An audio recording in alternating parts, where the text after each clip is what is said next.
A alegação de que Israel comete crimes de guerra não é novidade. Cometendo crimes de guerra. Crimes de guerra. Crimes de guerra, vamos ser honestos. No século XXI, as guerras são travadas em várias frentes, incluindo a internet. Cada lado busca provar sua legitimidade. As acusações voam rápido e forte, com pouca consideração pela precisão. A névoa da guerra geralmente se refere às pessoas no campo de batalha. Bem, isso agora também se aplica a alguns dos combatentes nas redes sociais, espalhando desinformação e mentiras descaradas. Cada acusação é mais condenatória que a anterior. Crimes de guerra diários, crimes contra a humanidade. É tentador usar uma linguagem cada vez mais dramática. Ambos os lados fazem isso. É assim que você constrói simpatia.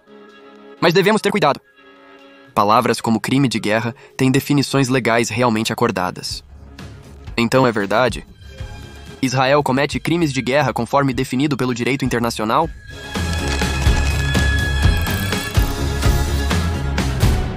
Foi o maior massacre de judeus desde o Holocausto. Massacram civis israelenses em suas casas. Abatidos. A situação com reféns, eles dizem que há cerca de 200 no total. Dizem que aproximadamente 10% são crianças. O Hamas invadiu comunidades israelenses com metralhadoras, granadas, lançadores de foguetes e câmeras GoPro para documentar suas atrocidades nas redes sociais. Os israelenses ficaram chocados e determinados a eliminar a ameaça do Hamas definitivamente. Cobraremos um preço que será lembrado por eles e pelos outros inimigos de Israel por décadas. O Forças de Defesa de Israel começou a atacar Gaza no dia seguinte. Rapidamente, Israel foi acusado de crimes de guerra por críticos. Crime de guerra. Porém, quanto mais usamos ou inflamos essa linguagem, menos significado esses conceitos têm. E quero deixar claro, estou falando aqui sobre definições legais sobre o que é permitido sob a lei internacional. Isso não significa que seja agradável. Isso não significa que seja confortável. Isso não significa que estamos felizes com isso. Não negamos o sofrimento dos civis em Gaza. Estamos questionando se o que está ocorrendo se enquadra na definição legal de crime de guerra. Um crime de guerra é violação das leis internacionais de guerra, encontradas principalmente nas convenções de Genebra. Por exemplo, o alvo intencional de civis, o uso de escudos humanos, a tomada de não combatentes como reféns, tortura de prisioneiros. A essência da lei da guerra é distinguir civis de combatentes. Até agora, parece que o Hamas usou todos os exemplos das convenções de Genebra como um manual de instruções. 80% foram torturados. E você está falando de crianças adultos. Militantes sequestraram mais de 100 pessoas. O Hamas está disposto a usar civis inocentes como escudos humanos. Mas nós já sabíamos disso. Não questionamos se o Hamas comete crimes de guerra. Estamos tentando descobrir se Israel faz isso. As forças de defesa de Israel disseram repetidamente que seus ataques aéreos não visam civis. Os civis estão em uma situação muito difícil. Eu entendo que eles não são o alvo. Mas é impossível negar que os ataques aéreos das forças de defesa de Israel ferem civis palestinos em Gaza, quase 50% dos quais estão abaixo da idade. Os ataques aéreos destroem casas e meios de subsistência. Eles matam e ferem pessoas inocentes. Eles deixam uma população inteira traumatizada. Todo esse sofrimento não constitui um crime de guerra? Vamos analisar isso. O Tribunal Penal Internacional existe apenas há algumas décadas. Seu propósito é processar criminosos de guerra, e faz isso usando o Estatuto de Roma do Tribunal Penal Internacional, que define todos os crimes de guerra que merecem punição, como atacar civis.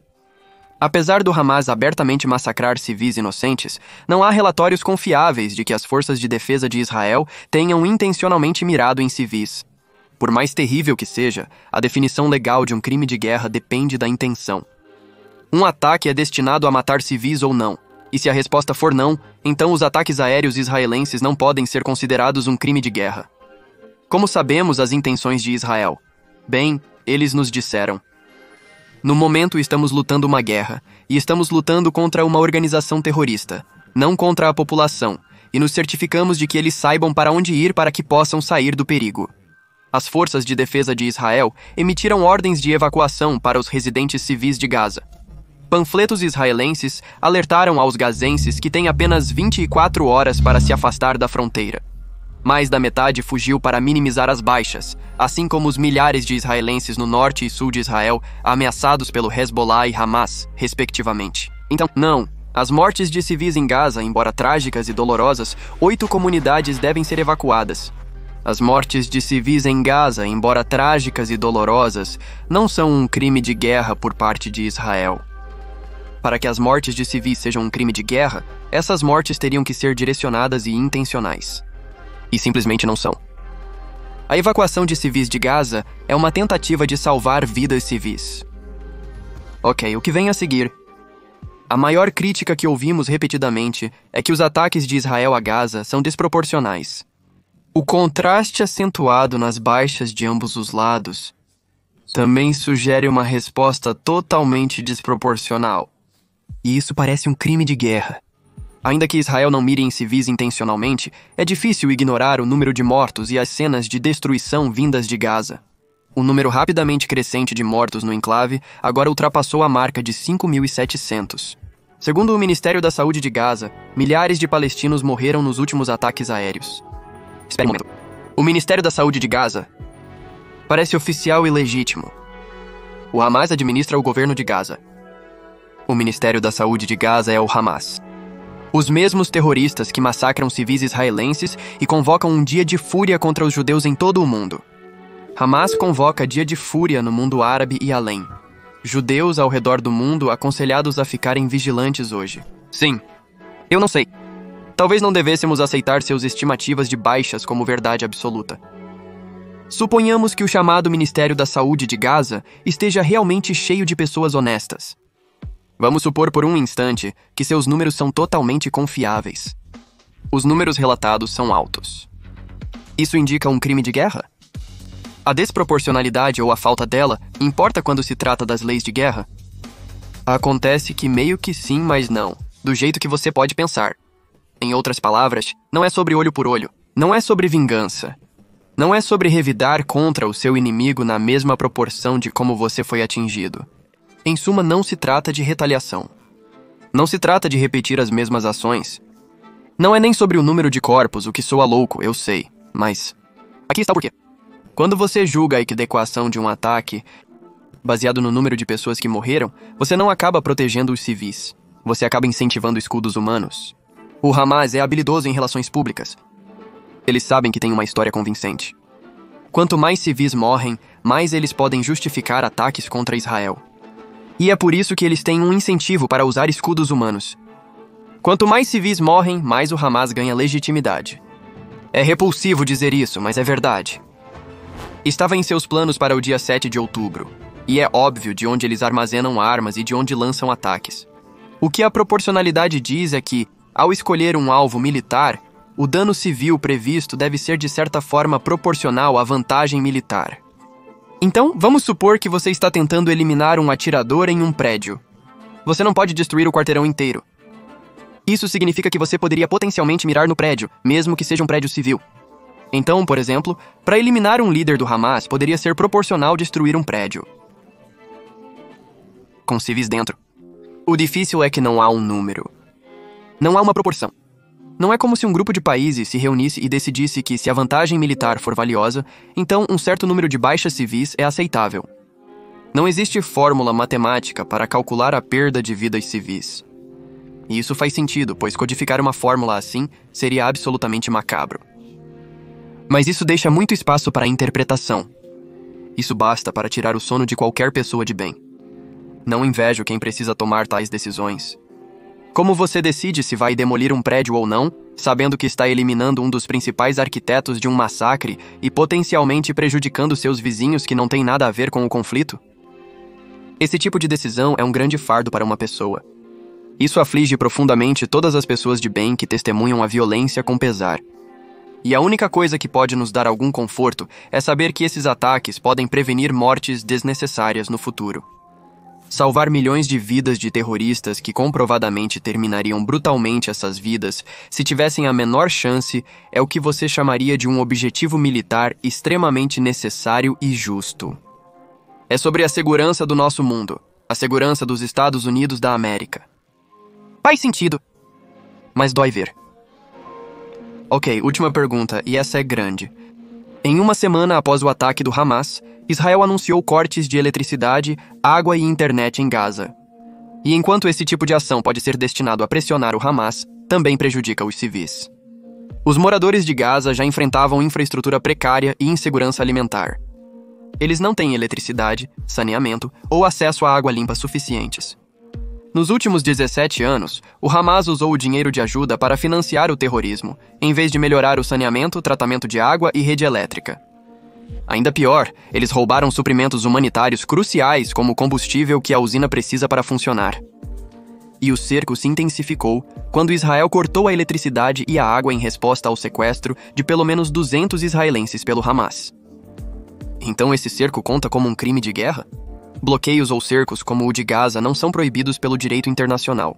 Claro, sigla tem aspectos humanitários, certo, incluindo a facilitação de alimentos e medicamentos através da fronteira por terceiros. Mas isso se e somente se eles puderem ser entregues de forma confiável, sem desvio para o inimigo.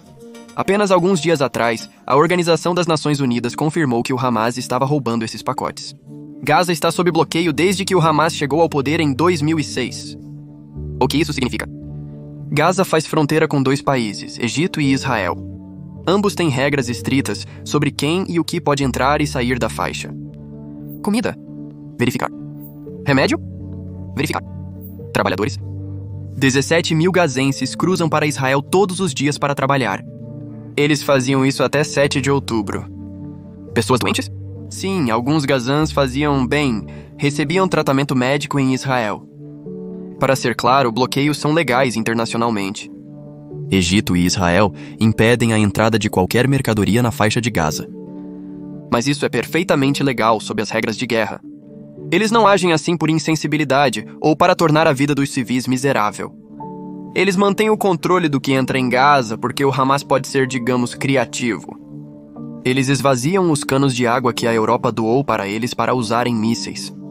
Arrancando canos de água, roubando combustível destinado à população? Isso é como um crime caricatural.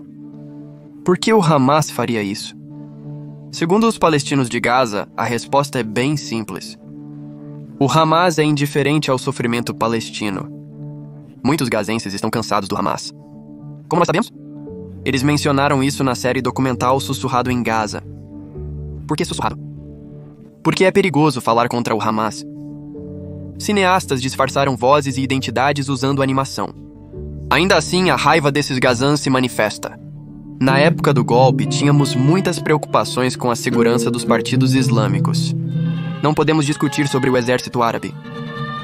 O Hamas diz a eles que essas pessoas têm a verdade. Para eles, quem não está ao seu lado é inimigo. Para eles, a ideia do Hamas é religião e pátria.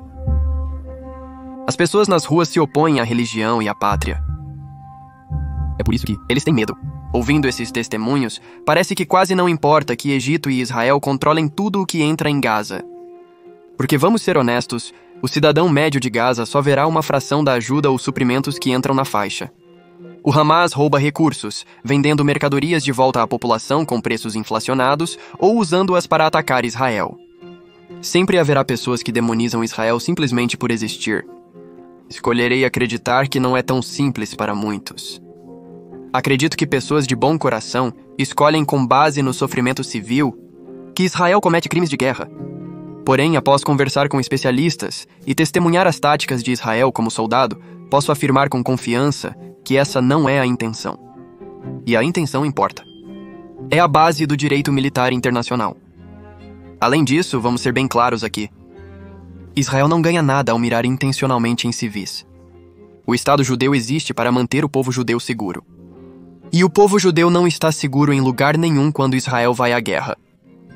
Estudantes universitários americanos e manifestantes australianos pedem um genocídio judeu.